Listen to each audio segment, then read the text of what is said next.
Hi guys, today I'm going to be showing you how to make this jewelry set along with the crown which I have designed earlier. So let's get started.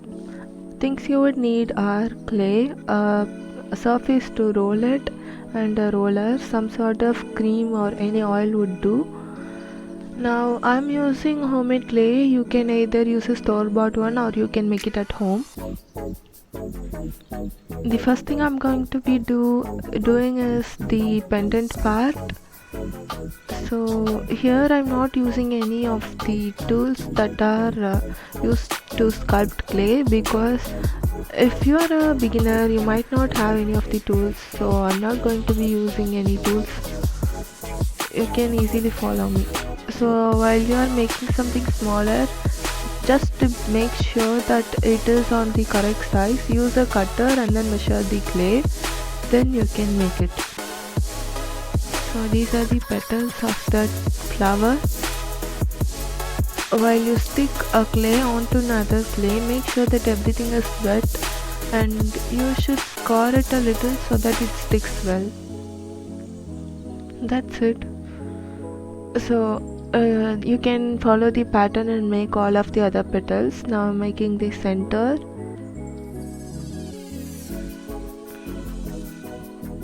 As you can see, that is the texture.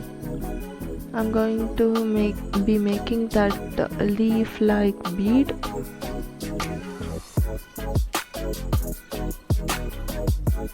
Again, always make sure that you use the prominent amount of clay for everything you do.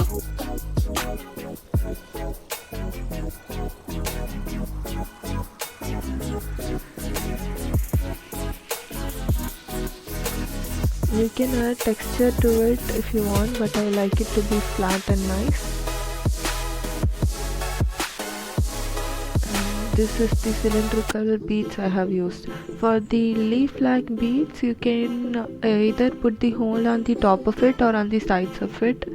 But if you are making the hole on the sides like I did, just make sure that you have enough space for the clay to be having that strength so that it doesn't break or fall apart.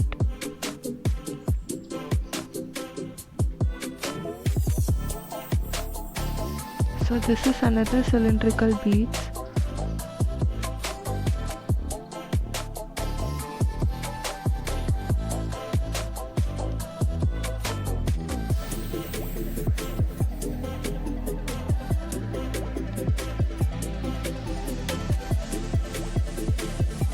I'm just giving it some texture. I'm not going to make any of the designs on the beads. If you want to, you can add in like small flowers or details like that, but I just like it to be pretty simple, so I'm not doing it.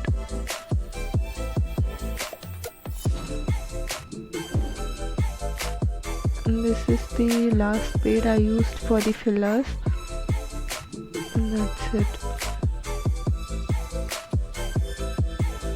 Now I'm going to make the earring part. I used two of these cutters to make the outer round, and for the leaves I used the same technique that I used for the petal. Now I am doing the butterfly part.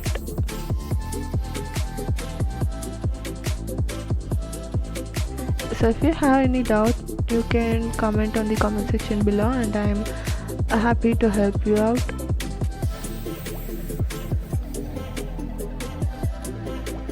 If you have a cookie cutter, you can use it, but since I already told you, I'm not going to use any of my tools, so I'm just making everything in my hands. Make sure that your surface is really flat and nice.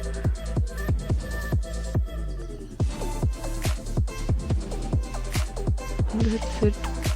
That's the butterfly I used in that earring.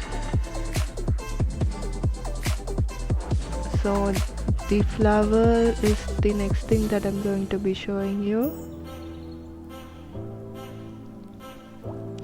It doesn't took me too long. It took me like 1 hour 45 minutes to make the whole set with the clay, but the baking process is what took me much. It took me like 4 hours to bake everything.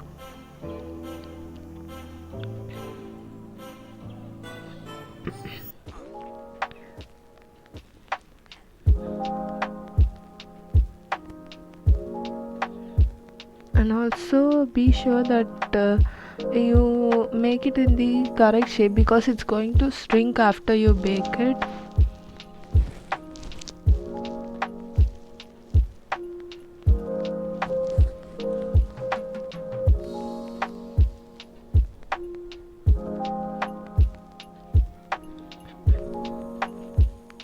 I added something that looks like a honeycomb, so this is how I made it.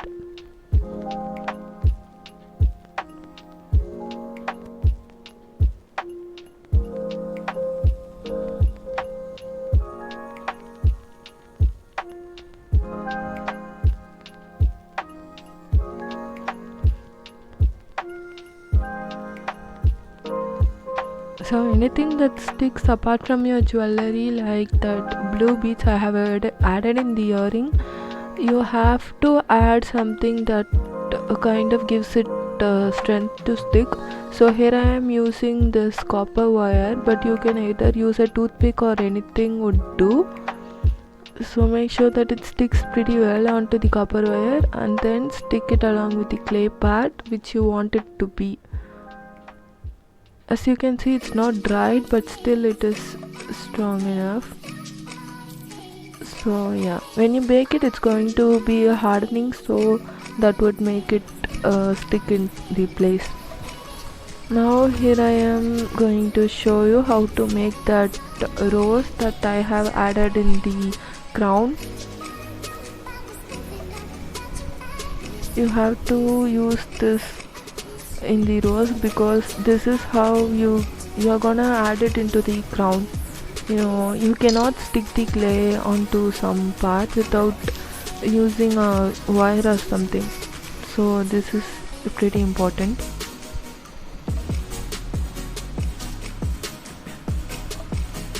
I did that whole crown part using copper wire. You can do it with anything.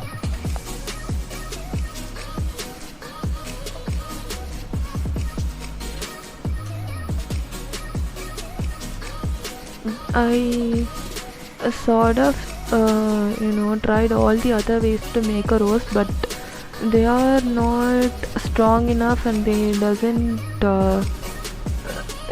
how to say that, they're not going to stick pretty well. So this is the method that worked for me.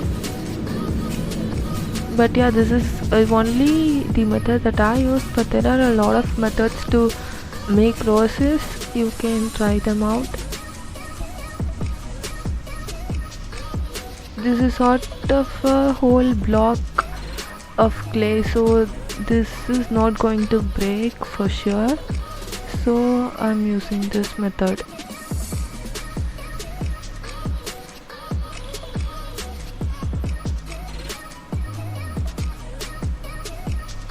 That's it.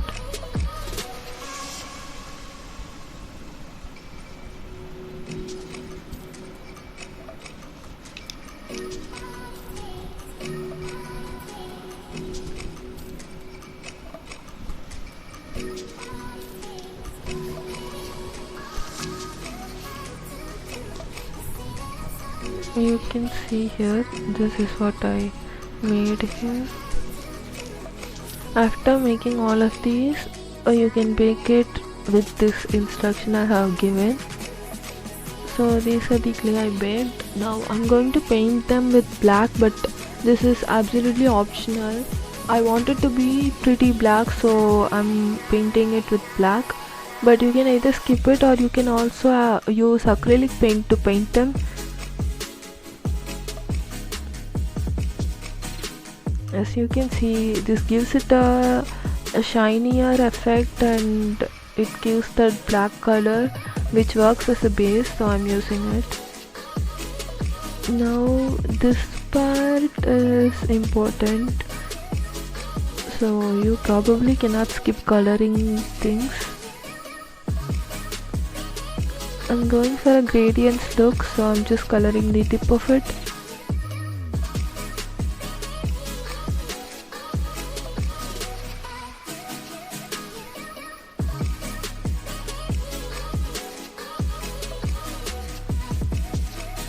And these are the pearl kit from Fevicryl. You can use any of the normal acrylic colors, but I like how this looks metallic and shiny, so I'm using them. You can also use fabric colors, since both fabric and acrylic are going to be working like the same, so you can use that too. But I won't recommend you using any watercolors, because those are water soluble and you are going to make a jewelry, so when you wear it you may be sweating and that's not good for you. So use something like acrylic or fabric colors. This is the easiest way to color your beads, since you don't have to color each of them separately.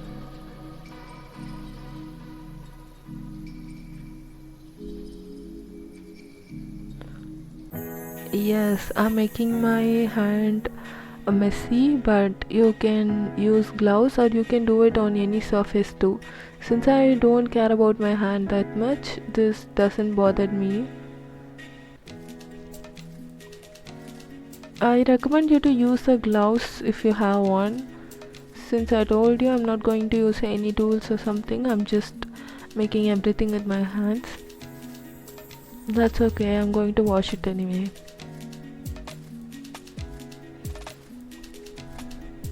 You can use a buds to color it if you cannot do it with your hands. That is going to work pretty well too. You can also use any kind of brushes you usually use for painting.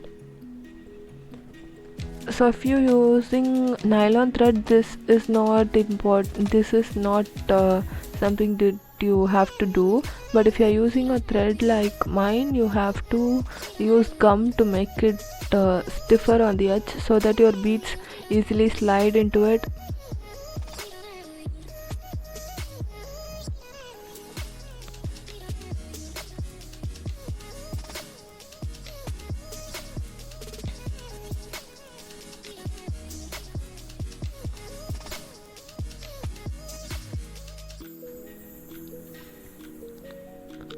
I am going to go from the center to the both of the sides, but if you are sure and you know where everything goes, you can go from one side to the another.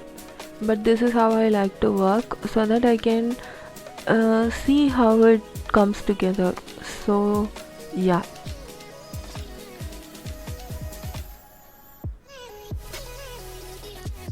Give the time it needs to needs for getting harder. I mean the thread. You should probably be giving some time for it. Also, take care of it that if you're using flat beads like the leaf one, you have to make sure that it is facing the front side. For the cylindrical beads, it is going to roll, so it doesn't matter. But if you're making flat beads like mine, then you have to take that into account. And that's it. So for the length of it, I'm going to use some old chain that I'm having. So why didn't I do this with clay is because it gives you a much weight, so I'm using plastic beads and coloring them with acrylic paint. You can do this if you want to, but you can also make it with clay.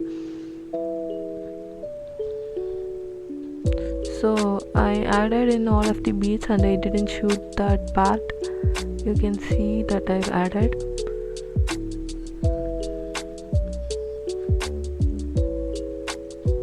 I was kind of struggling with that jump ring. I couldn't get it into the thread part. It helps the speaker lead his audience into the scene he describes by creating an imaginary picture. Usually it's something that moves. Okay, That's it, finally. So on to the other side, do the same thing, and then I'm stuffing the excess thread onto the beads itself so that it doesn't show outside of it and makes it look awful. I recommend doing this. It gives your jewelry a finish like a store-bought one. So I don't want that not to show outside either, so I'm adding some extra beads to cover up the knot that I made here.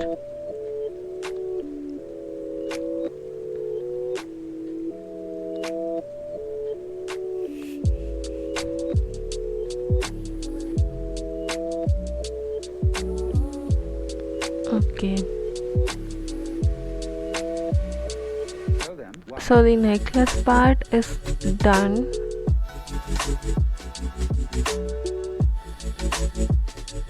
You can see this.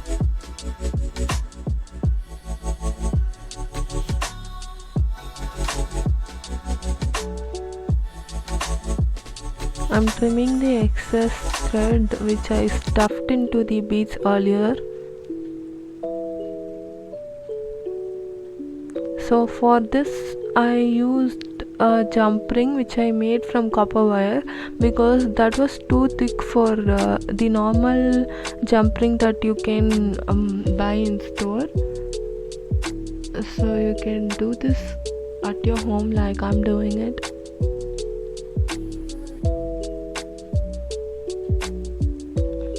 There you go.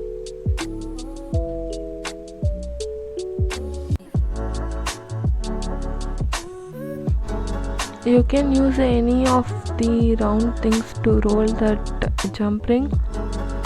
So I added another jump ring and hoop onto it. Now I'm making the crown part.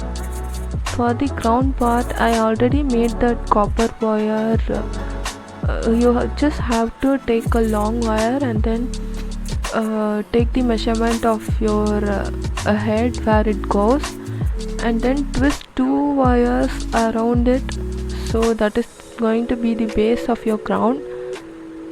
Then as I told you earlier, on the rose that I made, you are going to have a little bit tail of that copper wire, so you are going to twist it with the base that you have here. That is what I'm doing.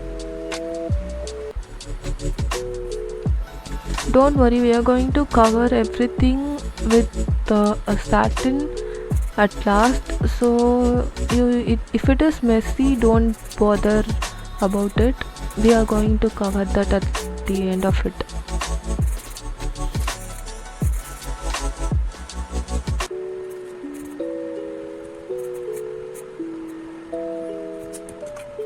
So this is the end product. You can use satin ribbon like I did, or you can either use some color tapes. I hope you enjoyed this video. Please like, comment and subscribe. See you then. Bye.